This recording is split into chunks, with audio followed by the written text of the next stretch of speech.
शिक्षक कभी साधारण नहीं होता, प्रलय और निर्माण उनकी गोद में पलते हैं।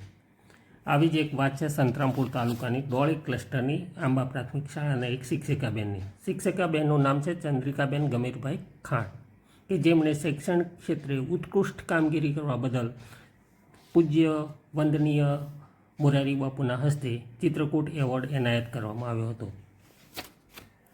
ચંદ્રિકાબેન શિક્ષક ભાઈ બહેનો માટે એક પ્રેરણારૂપ બન્યા છે, ત્યારે સમગ્ર મહીસાગર શિક્ષણ પરિવાર ખૂબ ખૂબ અભિનંદન પાઠવે છે.